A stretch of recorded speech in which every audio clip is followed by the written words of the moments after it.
right, welcome into another episode of the Clapp Trap. We've got an interesting one for you today. I brought in Coach Camire to talk things all Ime Udoka and the Celtics, and then we're going to also get into the Patriots as well. But I got to start off with Ime.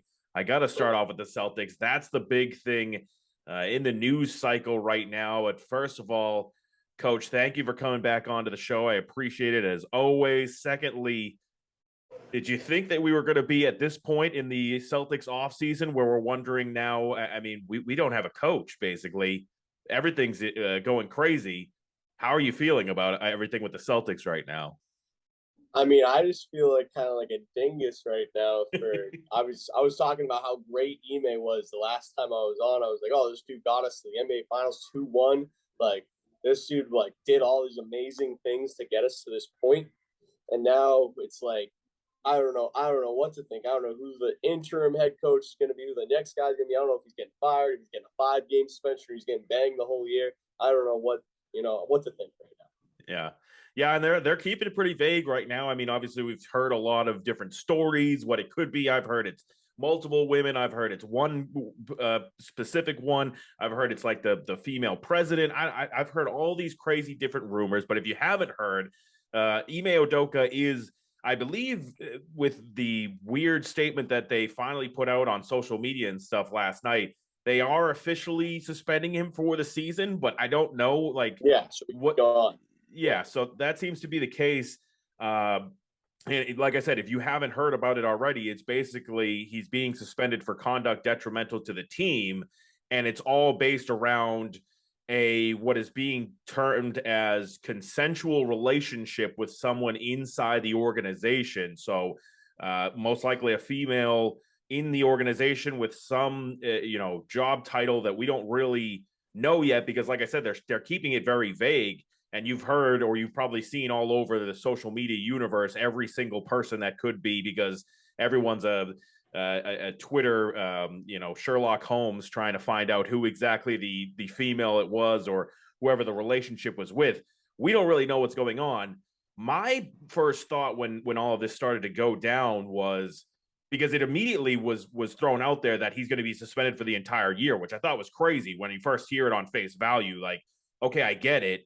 It's messed up to do the in organization relationship and everything like that, but it's being called a consensual relationship. So I don't know. From what we've heard so far, there's no funky business going on. I feel like there has to be something else, right, that we're missing, that we're not being told, because how do you just go from 0 to 60 like that and immediately he's gone for the entire season? So I don't know what your thoughts are on it. Obviously, this is all speculation from everybody right now because we don't have physical evidence of anything going on. Were you surprised when you heard that it was for an entire year that they're going to be suspending him for? Yeah, I mean, when you hear the term consensual relationship, like even if you're dating somebody in the workplace and it's against company policy and whatever, I mean, I think they would just tell you to like, hey, like make sure this doesn't go on while you're in the workplace. Don't be saying anything or making it look or giving any indication that you guys Right. are doing something like that in the workplace or whatever. I think that's the extent of it. When you hear he's getting suspended for the whole year, I think it leads us to believe, without them saying anything, that it was either a woman felt that she was either being forced into this relationship, or that she felt like she was being maybe sexually assaulted through either verbal things that he was saying or physical things that he was doing. I don't know.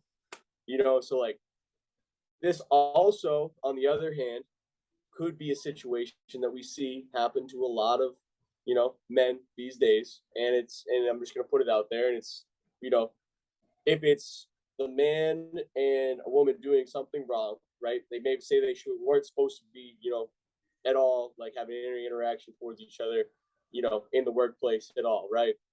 And they both get caught, and the girl says, oh, but he made me do it, or he said this, or he did this. And even if the guy says, oh, I didn't do that, it was consensual, it was like this and that, who are people going to believe? You Yeah, know I what I mean, mean? And I think it's like, it's just the way society is, how it is. And it's I think the girl that probably is, trying to save her own ass, which, she probably should. She's probably looking at her own career and being like, well, this is going to ruin me if I, come out and say, I did this or whatever. And, now we're both going to get fired or whatever. But if I say like, oh, he was doing this or made me do X, Y, and Z, now I can save my own job at the expense of Ime's career. Yeah, no, I think that ever since, and you kind of nailed it, I think ever since the whole Me Too movement and everything with that, which I think is something that was necessary, obviously, especially in like the Hollywood world and all that kind of stuff, because that was true scumbags doing some terrible things there. I think that that's just where everybody goes to at this point, right? With these kind of situations. And like you said, you don't know, we don't have any evidence right now that's hardcore, and maybe it'll come out later on today. And, all of these points that we make will be moot, but we don't know what's going on. So you can only speculate what it could be. And it could be something like that. It could be something where, it was he said, she said kind of situation. And now all of a sudden the team is looking at it like, we can't have this kind of stuff getting out. You got to be suspended for at least a year. Or it could be a power dynamic thing where it's like, he's the head coach. And so any relationship, even if she was it was consensual and she was fine with it, he looks like he's up here, she's down here. So you can't even tell whether or not it was something that was forced on her or whatever, regardless of what she says.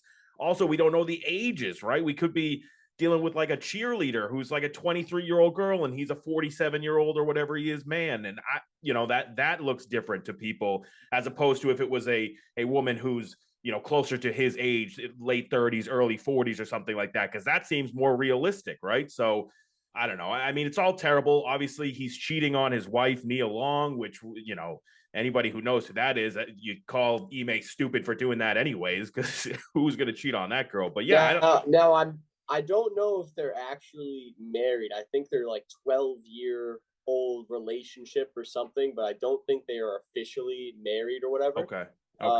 Or maybe they're engaged and just never got married or something. That's what I read like the other day. Or separated or something. Yeah, like yes, exactly. Like we don't know the extent of Ime's like romantic relationships or anything. Right. But the fact that he is doing some sort of a sketchy, whatever you want to call it, inside the workplace here, it leads us to speculate like who could the girl be, or does that even matter? But it's like, to me, it's like it does matter a little bit. If it's like like you said, if it's like the college intern that's just hopped on as like her first like experience as like on an NBA team or whatever, and Ime is like taking advantage of a situation like that, that looks really bad. Or if it's like we'll say like a groomed staff member who's been on the roster or like been around the NBA for years and years and years, whatever, and it's just something consensual. I don't think that would be as made out to be a big of a deal right now, Yeah. That's why I think that there's got to be another shoe to drop.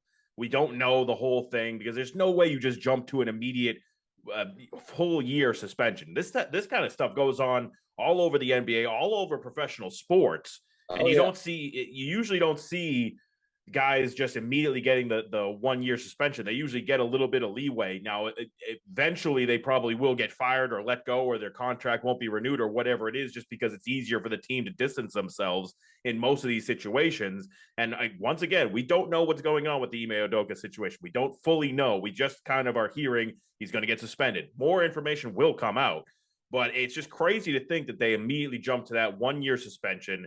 And it's crazy to think that if it is that bad, they're not just going to fire him right away. So I don't know what kind of stuff could come out that could be a middle ground where it's like, well, yeah, it's not bad enough that we needed to fully fire him, but it's bad enough where we need to suspend him for a complete season.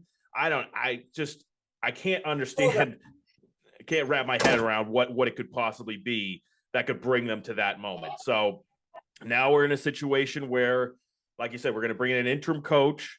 He's going to be, I think the guy that they're naming is a local guy from like Rhode Island or something like that. He's been a college coach and things of that nature. So we're going to get to answer the question, I guess, this season of, does the coach really matter? You said you were, pumping up his praise and everything like that the last time you were on. this whole situation is going to make things a lot harder for this Celtics team overall. Are you worried right out the gate that this is going to cause a problem for this team in this season? I mean, it's got to, Yeah, right? yeah, I think the biggest thing that Ime brought to us, other than the things that he brought in on the court, which was obviously great defense and, it was a good presence on the court. I think just having that good presence on the court is important for you guys, for the team. But I think the biggest things that he brings inside the locker room is he almost unified that locker room in a way that Brad Stevens couldn't when Brad Stevens was the coach. Ime, Tatum loved him, and you know what I mean. The whole team could kind of rally around what he was preaching. And it's like I said last time, it's if you have a coach in there who's like I said, like a Brad Stevens, and he's really smart and everything, you can win games like that. But when it comes down to crunch time, when you really need the team most, you know what I mean? Our dude's gonna run through a wall for Brad Stevens? Probably not. But for someone like Ime Udoka, I think that was that X factor that he brought, where guys felt we're a part of something bigger. And now, for this coach, I'm going to lay it all on the line. I'm going to run through a wall for this guy because I love him and I trust him, and that's my guy. And now when something like this happens, and you lose that trust, and you lose that lose this guy that you thought was okay, this is exactly what we were looking for. This is the team unity we needed, and now it's that's been ripped from you, and now you have different, some bad taste in your mouth with coaches in general. Mm-hmm. And then they have to bring in this interim coach who maybe was on the team last year and this and that. Didn't have as much of a role in the the vocal aspect of talking in front of the team and everything like that. And now you have this new guy in front of you, new face. It's I can definitely see a Jaylen Brown, a Jason Tatum, Marcus Smart even just kind of just zoning this guy out and being listen, you're not Ime, you're not even Brad. Right. Who are you? You know what I mean? And that's just the sad reality of sports and coaching is if you don't have that trust or if you can't give the players that type of unity or whatever, you're not going to get the most out of them. I think it's going to be, you're going to be trying to pull teeth to try to get that same energy that we had towards the end of last season, where Ime was kind of naturally giving that to us. Yeah, you need the buy-in. I've always said it with coaches. You need the buy-in. As soon as you don't have that, things go out the window. I can't picture them having any buy-in with this random college coach that they're going to bring in. And you mentioned that we don't even know, we haven't seen this guy. We don't know what he's going to be all about. Apparently he was okay as a D2 college coach, but now he's going to be jumping into professional athletes. Some of the best players, Tatum, one of the best athletes in the world in his sport. I don't know if they're going to get him to listen or any of them to listen, but from what I've heard, I think that they brought him back in, this coach, possibly back in June or something like that. So this is got to be something that they either knew was coming down the line, unless they were just setting him up to be an assistant coach. Maybe they knew something was coming down the line. Who knows? I do know that there's been reports out there that somebody higher up in the organization went to Ime and was like, hey, man, I see what you're doing. You got to cut this stuff out. And yet it continued to go on, apparently. So if that's the case, then that's big on Ime to not understand. And you're supposed to be a leader of men and do as I do, do as I say, all that kind of stuff. And then over here, you're just not listening to the words of the higher ups, or you're letting this kind of thing ruin what could be a possible championship season. So now we're going into a year where you and I both agreed it's finals or bust before the Ime Udoka stuff. Do you feel the same way right now that you're knowing that you're not going to have your head coach? Do you think that this is still finals or bust, or where have you changed your opinions on where this team should be at this point? Yeah, well, I mean, Brad, you're the dude who's running all this right now. So it's to me, it's you made a great switch up last year where you went and became the GM, and and Udoka was the coach. I thought that was that brought us to that next step. That brought us to that next level of being in the NBA Finals and winning the Eastern Conference. And it's this year, I was okay, now it's we have to go to the finals and win the finals now. That's the only logical next step. And now it's like we're at this point where it's like to me it feels like we have no choice but to take a step back because of the whole way this whole thing has gone down. It's like it's to me it's like how are we supposed to succeed as an organization when up top you don't even know how to handle this situation that's going on right now? It's like if there was a way to keep Ime as our head coach this season, if this doesn't turn out to be something insane, I think the blame has to be on Brad Stevens. If this is just a consensual relationship in the worst organization, you're banging the guy for the whole year, this is horrible on Brad. This is horrible on the Celtics president. This is horrible for the organization if it's not something like groundbreaking. When this all comes out, it's all said and done, the smoke clears. If this isn't something like he did something real freaking bad, I'm going to be personally, having a huge, distaste for Brad Stevens and the Celtics right now, because it's, you know what I mean? This could have been prevented. This could have been something smaller than it is. Then I think we should have tried to, do that. This could have been like, a 2-week suspension or something. Like this could have been something small. To bang guy for a whole year, it's got to be something. It's got to be something big. So to me right now, I mean, what it's going to turn into for the Celtics, I mean, it's too early to tell until we know like exactly who the coach is and how the players are going to respond to this. Is like our guys going to want out? You know what I mean? If I'm a Jason Tatum, if I'm a Jaylen Brown, like and it's someone like a Jaylen Brown who's being shopped around in the offseason, talked about this and that, and like maybe like, oh, if we trade him for Durant, maybe we can make this next jump.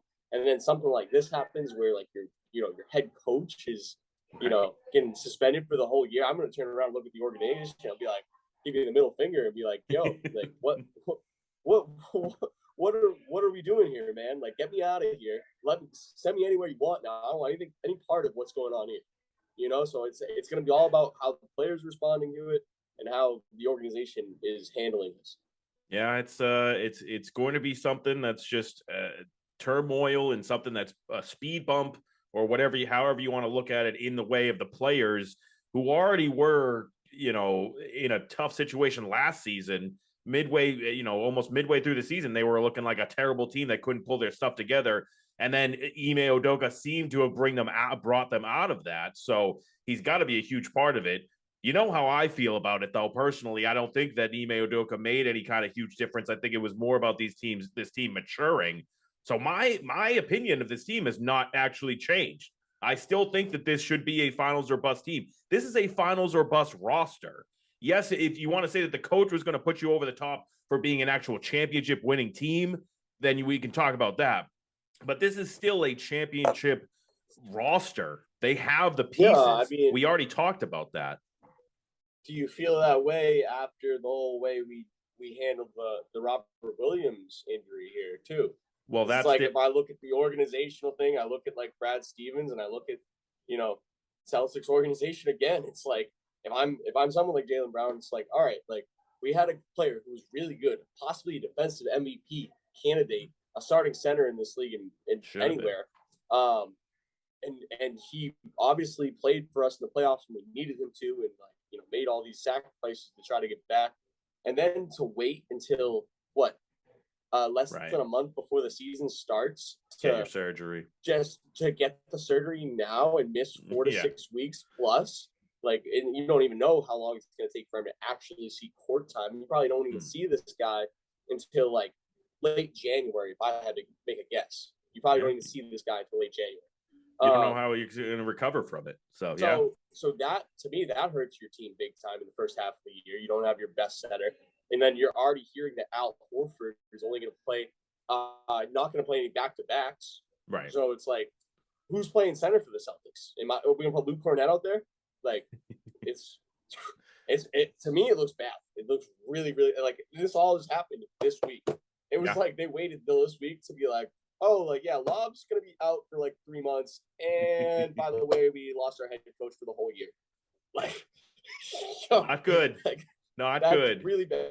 I would be happy right now if this team even made the playoffs. The green goo is coming back into the body. It's not seeping out anymore. This is tough last times. week it was seeping out. 2 weeks ago, whenever we had the last one, man, it was seeping out. I was all pumped up. I was ready to go. This all happened the last week. Yeah, this is It's tough. real bad. It's yeah, it's a tough situation. And yeah, I was gonna say that the Rob Williams things is making everything worse. We obviously know how that was. He didn't need to play in that series against the Brooklyn Nets, as we know. He ended up pushing it in that one. Does that make things worse? Then yeah, like you said, waiting this long to get the surgery and get back to a recovery state doesn't make any sense. So yeah, it's frustrating all around. I still, at the end of the day, think that this team is good enough to make a championship run. And so I'm going to stick with that for now. We're going to see how the coach really affects things. Maybe you guys are right. Maybe the coach is really going to affect things for it. I got to stick with my opinion that the coaching doesn't really matter still. And as long as this team is good enough, they should be able to make it. We'll see. We'll see. We'll get to finally answer that question right away. But I just do hope. And lastly, to say about this, I hope that a cheating scandal for Ime Udoka that's going to keep him out a year. I hope that he can come back the way that Alex Cora came back for the Red Sox after his major cheating scandal and come back and be a coach for the Celtics again in the future. Is that what you're hoping for as well? Do you want this guy to come back and coach this team, or do you think that he's now it's too far gone and they're not going to bring him back at this point? Like I said, for them to suspend him the whole year, like this has to be something like really, Right. really bad. And if it's something really, really bad, like he's doing something really, and we could probably, I'm not going to say anything, but there's a lot of things he probably could have done that were really, really bad. Oh yeah. If this is really, really bad, then no, I don't want him as a Celtics coach again. Like I can't, But if this is something that's lame, if this is something that's like he was just dating, like right, the ball girl or something, I don't even know. whatever. Like, or even like you said, if he's dating a cheerleader who's like maybe a little younger or whatever. To me, I'm like, all right, yeah, you suspend the guy for a couple months and let him come back. Like, right. I mean, let's be real here. Like, you know what I mean? Like, maybe he's dating like a staff member, like, and you know what I mean? It was just like they were having a consensual relationship. Like, I think maybe you just spend, all right, slap on the wrist. You get like, 2 months vacation here, and then you come back and then we play basketball. And yeah. That's how I feel. And it's like, if it's not something crazy, this man does not deserve to be suspended for the whole year, and doesn't deserve to be fired. He doesn't deserve to have to resign. You know what I mean? I think we should 100% have him back. Yeah. Now, if it's something to that level, that next level, that we can all paint a picture, and there's a billion different speculations out there. Then yeah, we can't have him back. He's obviously disturbed the team to a great extent, and made us a worse team than we were a week ago. Yep, wouldn't be able to have that, and you hope that that's not the case. In all honesty, you hope that it's something very minor, and they just felt like they needed to show face because of, like we said, the Me Too stuff and all that kind of stuff. It's like you want to go way over the top on the punishment just because you're like, listen, we don't let this kind of stuff go down. So maybe that's the case, and hopefully that is, but you don't know. All I'm saying is, like, I saw some tweet the other day, and it was like Gilbert Arenas, like, 49 games for bringing a gun in the locker room. Another guy got like 60 games for choking out their head coach. Yep. So I was just like, this has to be for somebody a whole 82 games. Like, Ime must have had like this girl with like a gun to her head saying that. It sounds like it. I mean? Like, sounds like that's the level it has to be at to me. Like, it has to be something crazy. Well, hopefully that's not the case. But either way, it's all unprofessional, and it's very selfish of Ime to even put the team in this situation. So it's frustrating on all levels. It's frustrating from the team side. It's frustrating from Ime Udoka's side. Everybody seems to be in the wrong. It's all being handled incorrectly, and so that's the worst part about all this at the end of the day. But we got to switch it up. We got to switch it up. We can't talk all negative and bad today. We got to talk about a team that actually just won, and that's a team in the New England Patriots who just beat the Steelers. Came back and got themselves a 1-1 record going into a big week against the Ravens. But just to kind of go over a little bit of the Pittsburgh stuff really quickly, obviously it was a lower scoring game. We thought that it was going to be that knockdown, drag out battle. I think everyone on the planet thought that it was going to be that way. Ends up being a 17-14 win. I got to say also, it was a little iffy. It was bumpy throughout. You had moments where, I mean, obviously late in the game, Mac Jones almost threw the easiest interception of all time. It gets dropped. Then you have that punt that goes right off Gunnar Olszewski's face, and you get the ball back. That completely kind of flipped the game. At that moment, you're up 10-6, about to give the ball back to the Steelers. They seem to have momentum. You switched it up right there. You're able to score, go up 17-6, and you know how the rest of the game went. Were you happy with the overall game for the Patriots? Are you feel like they're building towards something better right now? Are you worried at all that the offense still looked pretty crappy? If it wasn't for that situation there, that things might not have gone the same way. Where are you at with it after a win? I know we're high off the win, but how are you feeling about the team right now? Listen, the Patriots are bad. They're horrible, but they're getting better. It's true. Okay. True. The Steelers really suck. Yeah. I mean, I watched the Steelers play the friggin' Browns last night. The Browns lost to the Jets, and the Browns beat the Steelers. So that's where levels are at right now. So, so technically, the Jets are better than the Steelers and better than the Browns. So, if we're just connecting all the dots. So, to me, we are really, really, really bad right now. Like we're horrible. We're terrible. We're not good at football. But we were better than we were in week 1. And that was my point to what I made 2 weeks ago, is that this team is going to be a team that is going to consistently get better throughout the season and not worse throughout the season, I think. So, yes, it was bad. Like, Mac didn't look great. The running game was And, we made a lucky throw down the right sideline to Nelson Aguilar that won us the game. Yep. A lucky throw, a lucky catch. Like, it was like, we're not who's throwing it up to Nelson Aguilar being like, that's a 50-50 ball guy. Yeah, right. I mean, that was a questionable throw, a questionable decision. Like, he mossed him, but Devontae Parker, even if it's Devontae Parker, I'm questioning it. Like, that's just not a great, you know what I mean? We're just taking a one-on-one fade down the right sideline and hoping for the best. I hate that. Yeah, it's not good football. So, I wasn't impressed by anything that Mac did last week. I mean, like you said, he had the near turnover. We got lucky when the ball went off us in the end zone. They didn't pick it up for a touchdown. Luckily, we ended up falling on it for a touchback inches away. So it was and like you said, Gunnar Olszewski made the best play for the Patriots that he made in 3 years. He got us a win, man. Like, he literally got us a win. He's never done that before. So I was great job. So I was like, great job, Gunnar, man. Like, this is why we drafted you or picked you up or whatever, you know? So, to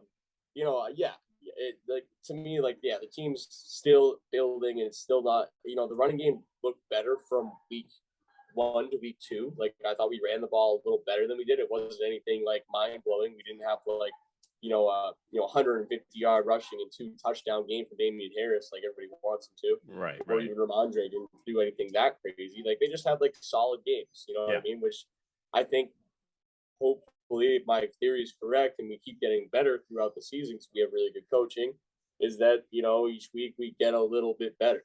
Now, do I think we're going to go and beat the Baltimore Ravens on Sunday? Absolutely. Absolutely, man. All right, I believe in Bill. I think we're going to absolutely beat the Baltimore Ravens, man. I think that Lamar Jackson, you just lost the Miami Dolphins. We lost the Miami Dolphins. So I think that puts us and the Ravens in pretty much the same category. It was obviously, it took everything out of Tua and Tyreek Hill to successfully come back in that game. We don't have Tua, a Tyreek Hill, or a Jalen Waddle to throw the ball to. But I think it proves that the Ravens are susceptible to being to giving up large leads and everything, and that, to me, that should prove that they're not a very good team. The only thing being is that the Ravens put up a lot of points. Now, this would be the week I look at Mac Jones and I look at the Patriots offense and be like, listen, they're going to put up at least 20. We'll say 21 points. I would say would be the bare minimum that this team is probably going to put up against us next week. So, can the Patriots put up 28? Can the Patriots put up a 30 spot? This is the message that I would be going in this week. It's like, hey, if we want to win this game, this is the number that the bare minimum number that we need to hit this week. We need to at least score 24 to 28 points for us to even be in the game. Right. So, The defense played well last week. I think that was the shining spot of the whole team, is the defense. You know what I mean? I think Duggar played well in the pass game after people were giving him crap last week. He made some nice pass deflections. I think who was it? Jalen Mills got the easiest interception of his life. Yeah, Mitch yep. Trubisky throwing habit at that. But I think if our defense can build off what we had last week and have a really good game this week, and maybe Judon can really come out of his, he's gotten a sack every single week or whatever. So like, let's hope he can get, 1 or 2 more sacks this week. Make life uncomfortable for Lamar Jackson and not let him get outside the pocket and wreak havoc on us in the run game. Then I think, we'll have a chance to win this game in a tight one. If I'm going to put the score on it, I go 24-21 Pats. All right. That's my prediction. Yeah, I hope that you're right. I think it's going to be another battle, obviously. I do think that the home field advantage is going to give them a little bit of a boost. I'm hoping to see something out of a Devontae Parker finally getting a home game for the Patriots. Maybe you actually get him involved. That would be huge. The Baltimore Ravens, they're up and down. I did predict them to win the Super Bowl, but after you lose in that comeback fashion to the Miami Dolphins, that kind of started to make me think about how bad that defense actually is. Their offense, like you said, their offense is fine. They're pretty solid on offense, but their defense, that could be a problem for them. So hopefully you get something from the Patriots on the offensive side of the ball. I hope that they can, build off, like we were just saying, that win against Pittsburgh. I think that, like you said, the run game was solid and everything was solid, probably because the offensive line was actually solid in this one. That was what I was most impressed with. Cole Strange did a great job. Great pass protection. Great job with the run game. All 5 of the starting offensive linemen played the entire offensive snap count. They didn't have to get, there wasn't Ferentz coming in or any other guys kind of subbing in for them. They were all ready to go, unlike in week 1. So I was very happy to see that. On the defensive side of the ball, you had guys like Christian Barmore finally showed up and got a sack for you. He actually did some stuff in there. You had Jabril Peppers making some plays. I was happy to see him, number 3, running around doing some things. Like you said, Matthew Judon, he's been doing his thing. He had one possession where every single play was Matthew Judon makes the tackle. Matthew Judon disrupts this. Matthew Judon in pass coverage against the running back, he breaks up the pass. Crazy stuff like that. So I don't need Matthew Judon to do it all at once like he did last year and just burn his whole season right in the first 5 or 6 games. Ease into it. So I'm easing into it. I'm okay with that. Like you said, getting incrementally better. I would be happy with them continuing to just increase how they're doing things, not only on offense, but also on defense going forward.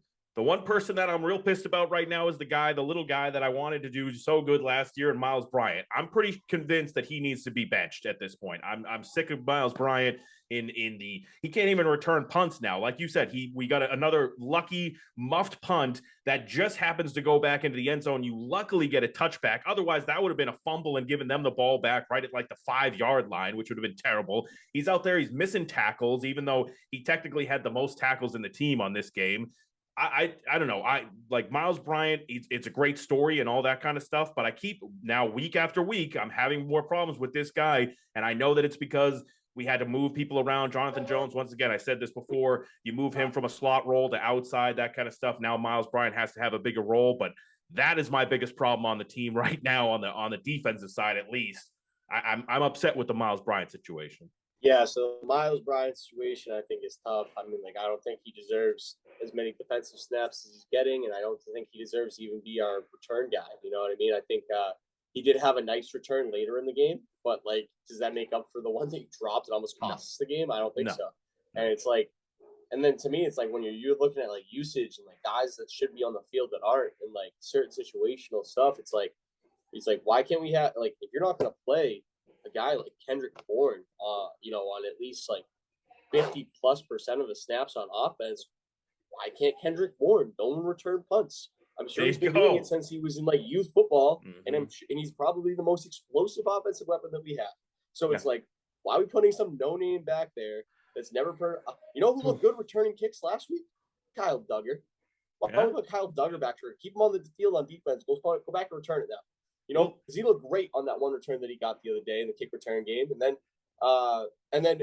we have all these pieces and all these players and everything that I feel like we're just not utilizing. Instead, we're using some no-name Miles Bryant return a kick or to go into the nickelback on defense. It's like we have other guys. We have, Jabril Peppers. We have Kendrick Bourne. We have, Kyle Duggar to do all these other jobs that Miles Bryant could do, is doing right now for the Patriots. Like, why even give him that opportunity to get out there and try to, and take reps away from guys that are clearly better?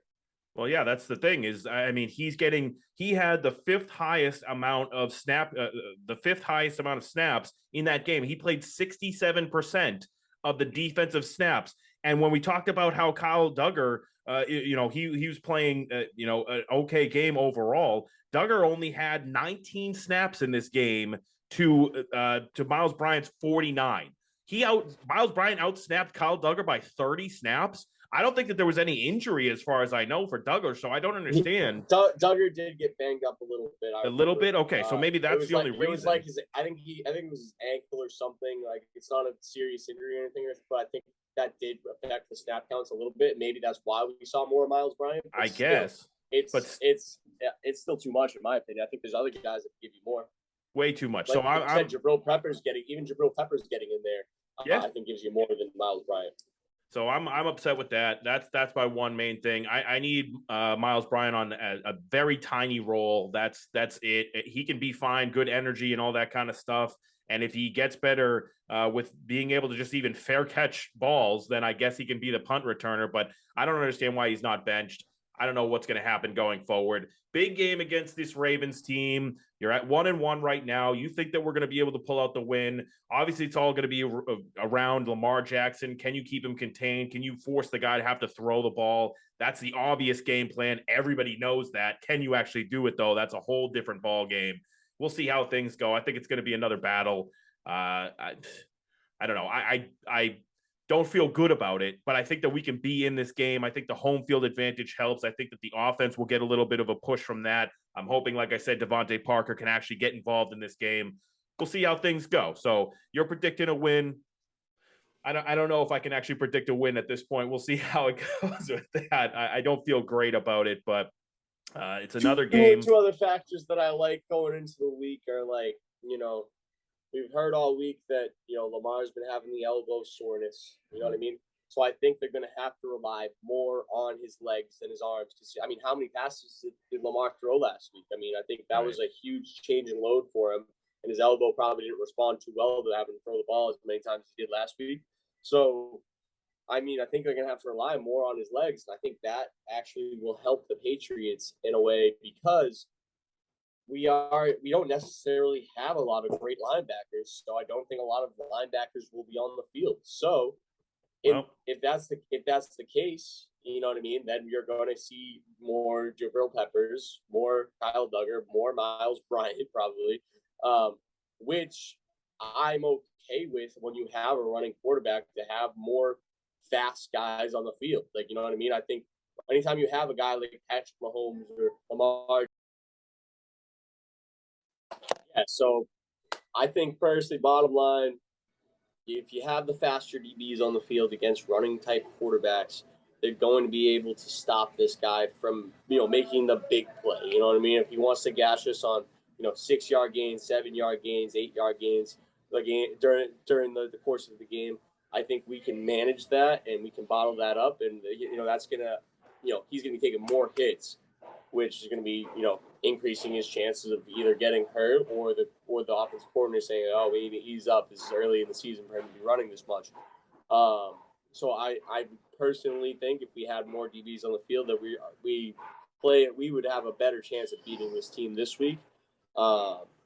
Especially if they're looking to throw the ball as many times as they did last week. Let's cover and let's make sure we get on the quarterback when he runs and with some speed on the field. Hopefully the D-line can contain him and keep him inside the pocket. So when he does run, he has to run through the middle and not let him get the edge on the sideline. Let him gash us and use his speed the way he can. So that would be my defensive game plan going in here. That's why I think the Patriots defense can hold them to hopefully 21 points or less. That's my goal for the Patriots defense this week is 21 points or less because I don't think we can score more than 24. So that was my reasoning behind my prediction there. No, I'm with it. I think a lot of Mac Wilson and a lot of DB, a lot of safeties out there. So a lot of Jabril Peppers.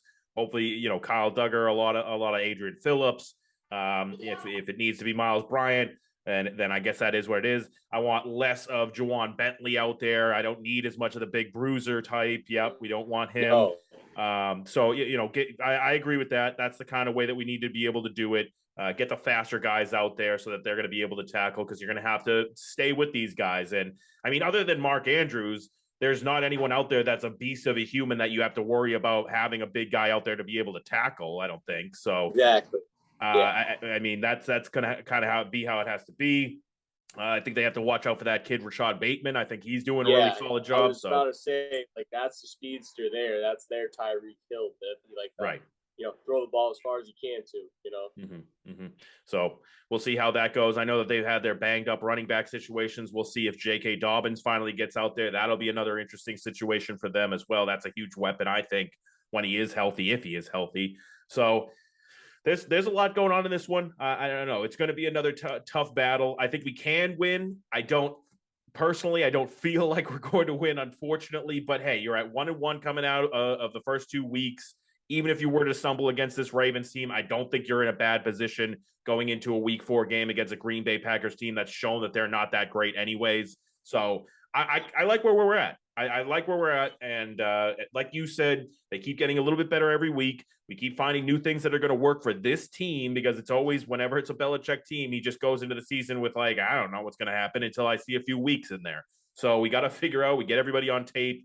We figure out what this team can do. We need our guys to step up. And I'm hopeful that they can. And I'm hopeful, like you said, maybe we can get Kendrick Bourne in there for more of a role as well, whether it's just returning punts or if he can actually get out there for more than, I think he had 24 snaps in this game. So I don't know. I need a little bit more out of the wide receiver group, and we'll see what they can do. But just real quick, lastly, I got to say the one guy that I have been extremely excited and happy to be wrong about so far this year has been Jakobi Meyers. I had always said that he was kind of just more of a number 3 at best kind of guy. He's going to be a role player. He's a nice little guy. He can get open sometimes, that kind of thing. He has taken a huge step this year, and I'm very happy with the way that he has progressed. So I would dare say he's our number 1 wide receiver at this point. Like I thought Kendrick Bourne was last year. This year it's Jakobi Meyers. Are you as happy with him as I am? Oh yeah, Jacoby's played great. I mean, I think that's just the role that he's always manifested ever since he's been in the league. It's like he's been that uh, uh, Julian Edelman type player where he's not afraid to go over the middle and catch the ball in traffic and take hits. And Patriots have always had that guy. We've always had the guy who's like fearless when going over the middle and make the 5-yard catch for a first down when I have 2 guys draped all over me and all I have to do is catch a bullet and take a hit to get a first down, So he's done a really good job at that. Like I said, I'd still like to see more of a set where we can get maybe 4 wideouts in there, and then, we could have a Devontae Parker, Jakobi Meyers, and then Kendrick Bourne and Nelson Aguilar on the other side. I actually don't think that receiving core, although there's no number 1 threat, although there's no like crazy speed threat out there. I mean, other than Kendrick Bourne, really. I still think those 4 receivers, although not being no number 1s, they're all number 2 or 3 guys. Yeah. You know what I mean? So if you have 4 number 2 or 3 guys out there, I mean, I think somebody can get open for you. I think the guys that have not shown me a whole lot this season are the tight ends, man. It's like we have 2 phenomenal tight ends that we're paying a whole lot of money for that we aren't producing anything. Johnny Smith's done nothing. Hunter Henry's done nothing. You know what I mean? Give me something this week. So if we're going to keep the 2 tight end thing going here, but can we get any production out of these guys at all? Can we get Hunter Henry to catch a ball? Can we get Johnny Smith to block or do anything for us? Like it's going to actually benefit us in a win. And then like lastly here, just like Mac Jones, man, like, you know what I mean? I think a lot of people have been like speculating, like, can Mac Jones really throw the ball like everybody say he can? Like, is he going to be I mean, we just watched Tua light it up against this Baltimore Ravens secondary, man. Although we don't have those receivers, like, I think Mac Jones, like, if you really are going to prove that you're a Pro Bowl caliber quarterback in this league, and like, let's see it this week. Let's let the kid throw it 30 times against this bad secondary, and then spread these guys out, like I said, with like a 4 wide look or even like a 3 wide look and a tight end that's nastied out. Right. And then you run and then you spread them out with the pass game, and then you let a guy like Ramondre Stevens or a guy like Damian Harris run against a non-loaded box, and then really watch those guys go.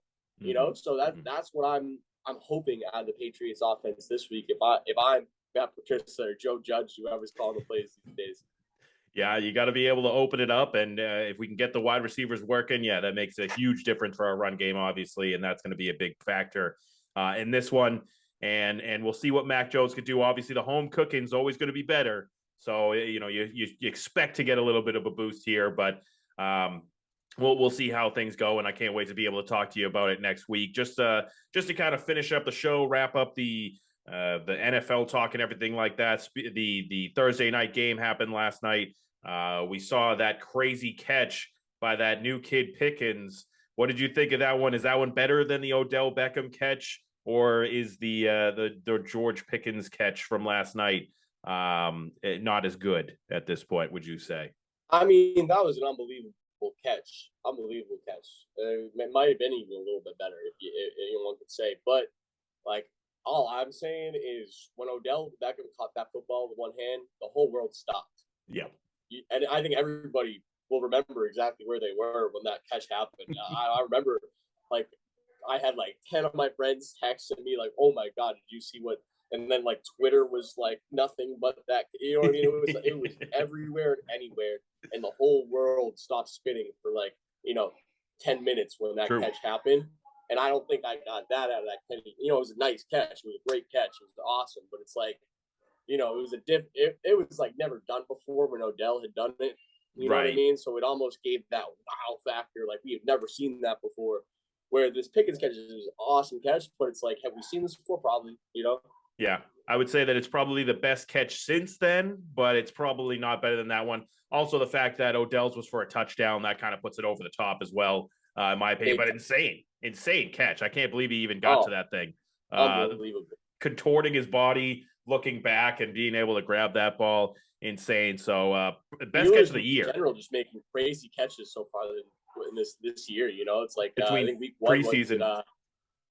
Week one, I think what's his name made an unbelievable. He's dealing with the shoulder injury there. Another good receiver that they have. No, Claypool was it, or no? Yeah. Was it Claypool? Yeah.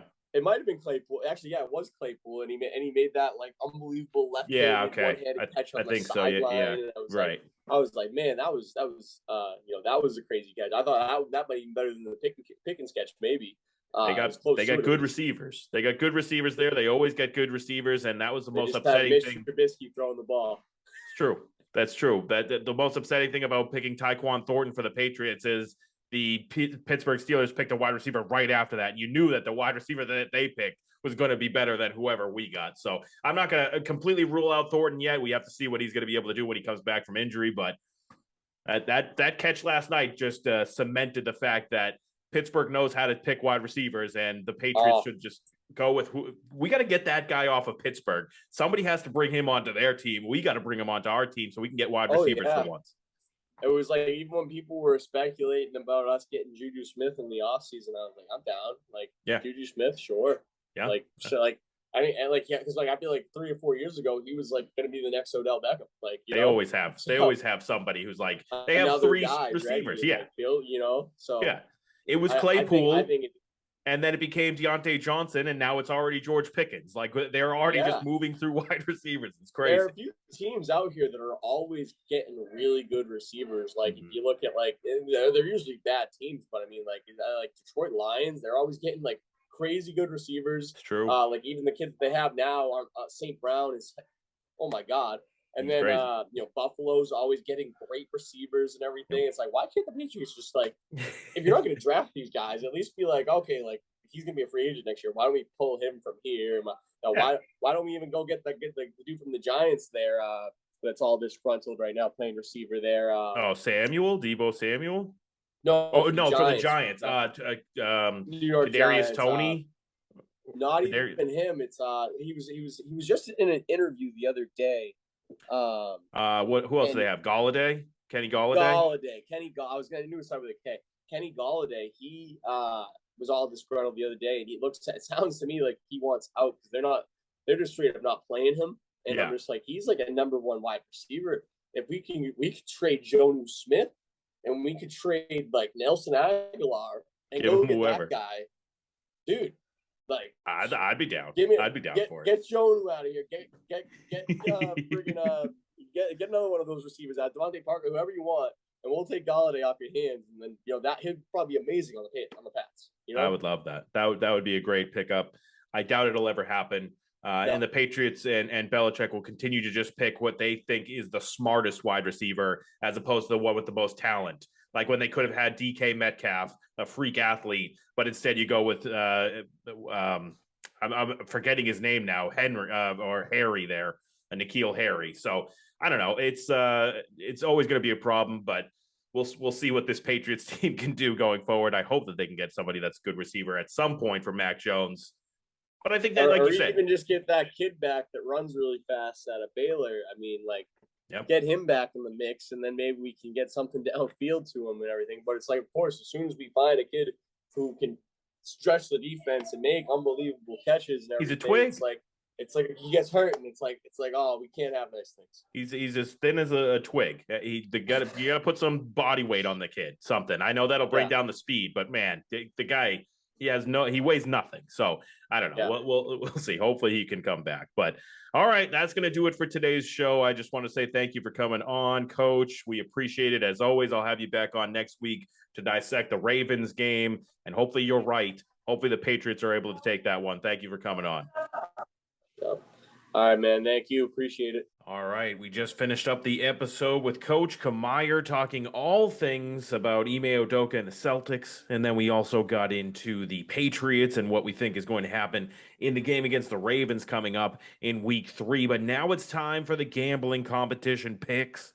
I've got Matt's picks, Dan's, Cam's. We're going to go through everybody's picks, see how the guys are going to be placing their money this week, including mine after an absolutely abysmal card going 1-4 last weekend. So brutal stuff. I got to get back on top of things just so that you know the standings currently after 2 weeks. We have Cam leading at 6-4.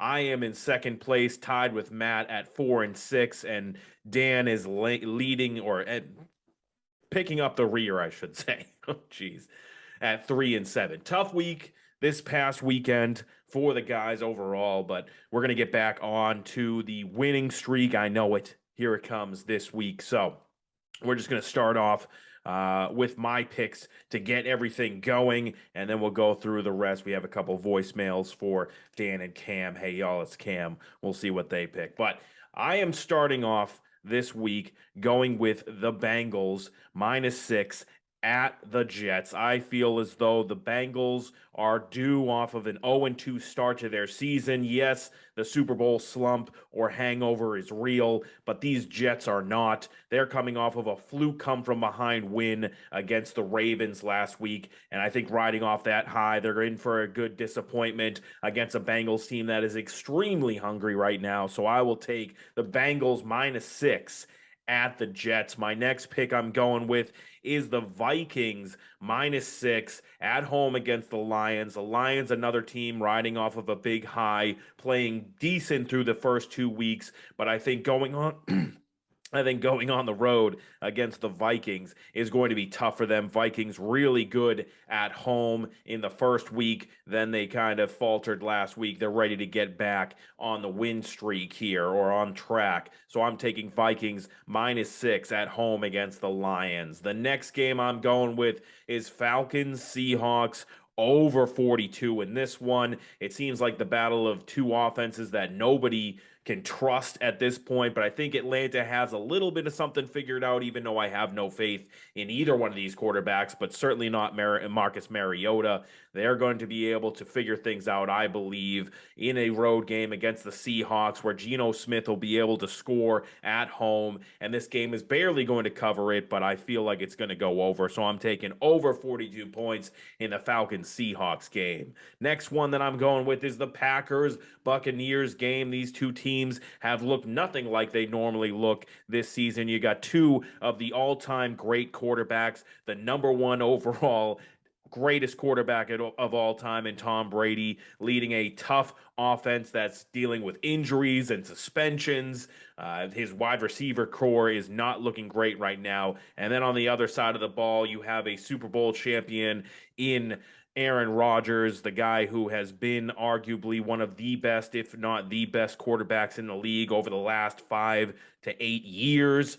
This guy also not having a lot of weapons right now to work with, some rookie options and guys like Lazard trying to fill out the holes that Devontae Adams left. I still think that these teams are going to be able to cover a 41.5 over under, so I'm going over in this game, as I feel as though the Bucks at home are going to score more. They've scored either 19 or 20 points in the first two games. I think they're going to at least be able to repeat that effort, probably going into the high 20s in this one. And I think that Aaron Rodgers is somebody you can never count out, no matter who are his wide receivers. So give me the Packers to score probably later on in this game, after maybe faltering in the beginning, and being able to cover that over 41.5 points. Packers, Buccaneers over 41.5 points is my fourth pick. My last pick, I'm riding with the Broncos at +1.5 at home against the 49ers. 49ers coming off of a high. They are the probably better overall team,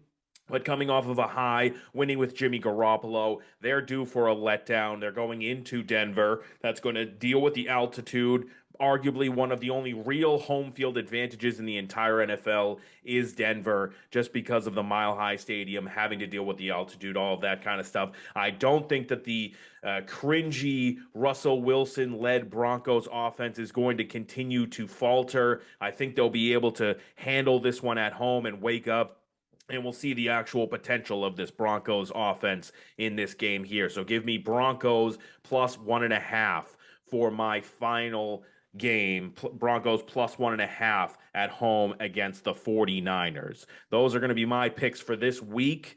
Like I said, terrible week last week, went 1-4. It was a brutal beat, having the Ravens at -3.5, losing a 21-point lead going into the fourth quarter. We'll see if we can bounce back from that one. The Sunday night game, trying to go over, was a little bit rough as well. I thought that the Bears are going to be able to score enough. They just barely couldn't. They got down to the goal line and weren't able to do it. But enough complaining about my picks. Let's get into Matt's picks. He also had a subpar weekend, going 2-3 last weekend. Let's see what he's got this time. It looks like Matt is going to start things off. He is going with the Ravens -3 at the Patriots. He's betting against the Pats in this one. He thinks that this is a bounce back game for the Ravens, and that does make a lot of sense to me, coming off of that tough loss to the Dolphins, blowing that huge lead. As I was just saying, they are due for a comeback. Patriots riding higher off of a win, so it makes sense to go with this one, even though I hate the pick and I hate Matt for doing it.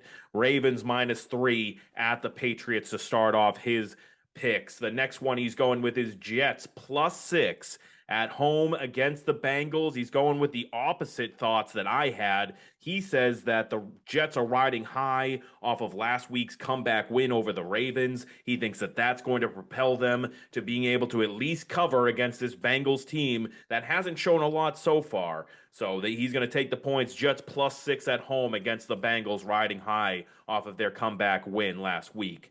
His third pick is going to be the Cowboys +1.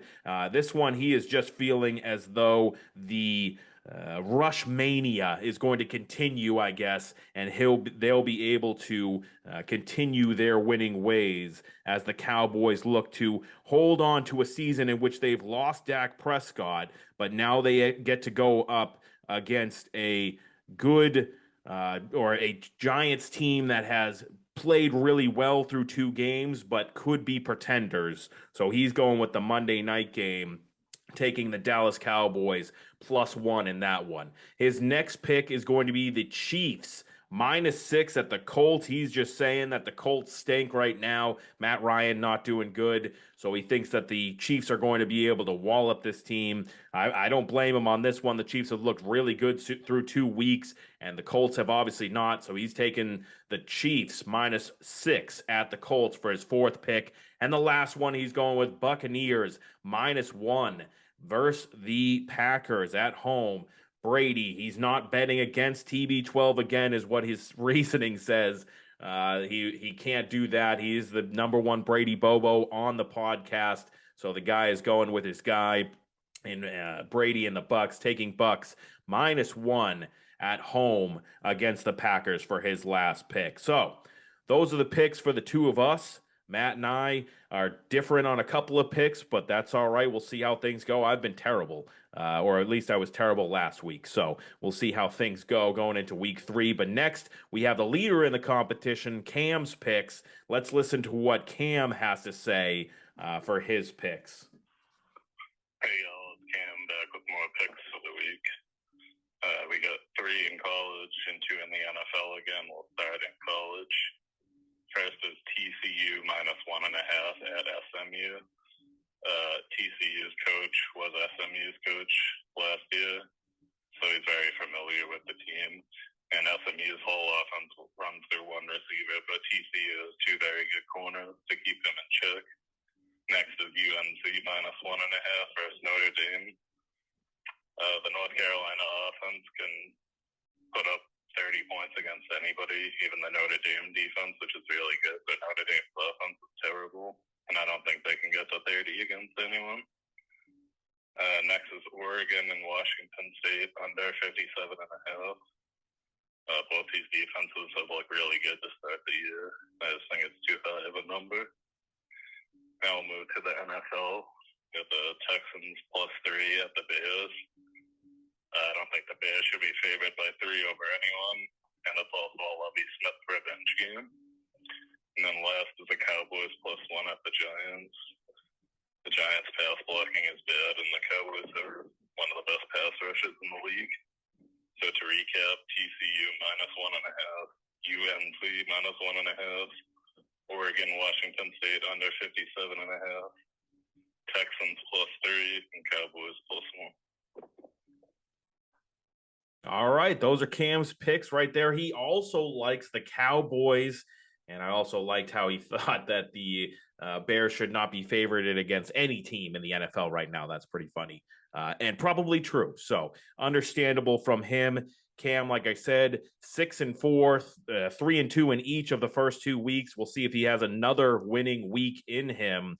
And if you guys aren't following his picks yet, then I don't know what to tell you. Like I said, back-to-back 3-2. So at least you're getting some winners out of him. We'll finish it up with Dan, his picks, what he's got. Like I said, he hasn't had a great start, but that doesn't matter. He can always bounce back. Here's his week 3 picks. Clappy, week 3. We're getting hot. 2 wins last week. Trying to get a winning week this week. I'm going to start with 2 overs in the Detroit and Minnesota game. I love Jared Goff over 240.5 passing yards versus the Vikings. Vikings could get up big on them, but I think that's just going to be a shootout. Goff is putting together a pretty good year. He has weapons all around them. Love that over. I like Dalvin Cook over 16.5 receiving yards in that game too. He's hit that mark the last 2 games playing against Detroit. I think they're just going to look for ways to get him in space. I like for them to really get him the ball. So that's 2 right there. My third prop, I like Devontae Adams over 80.5 receiving yards versus Tennessee. Coming off a dud week and no Hunter Renfrow this week, they're going to be force-feeding them the ball the entire game. Expect a really big game out of him. Clyde Edwards-Helaire over 15.5 receiving yards versus Indy. I don't know why this line's always so low. He's hit it the last 2 games. They're looking to get him more involved in the passing game, especially Mahomes. So again, you some new receivers. I love that. And I love A.J. Dillon over 13.5 receiving yards versus Tampa Bay. Again, Rodgers getting used to new receivers. Feels very comfortable passing to the back. Tampa Bay will give him all that short stuff. He could hit that on one play. So those are my overs. I like this week. Let's make some money later. All right, some good ones there from Dan. Sticking with his strategy of the player prop picks, which has worked out in the past. We saw last year's champion and Andrew win with player props, so not a bad idea to keep going with that. I think that he is going to get used to it now. Third week going in, like he said, he went 2-3 last weekend, so we'll see if he is able to step it up. Gotten better each week. Will he be able to have the winning week this time? We will find out. All right. That's going to do it for the entire episode now. I appreciate everyone for tuning in, listening along, watching on YouTube. And if you are not following along on YouTube, yes, we have the channel going. So far, so good. And I guess if you want to see this ugly mug, then you're going to be able to see it on YouTube. Just search the Clapp Trap if you're not. And if you are on YouTube already, I appreciate you. And we will be back again next week to do a wrap up. We'll get that show out on Monday, wrapping up the entire Sunday slate, everything that happened in the weekend. Hopefully it's a good thing with the Patriots. Hopefully no more terrible Celtics news. We'll see how things go. But it is what it is. All right, that's going to do it. I appreciate you guys. See you next week. Later.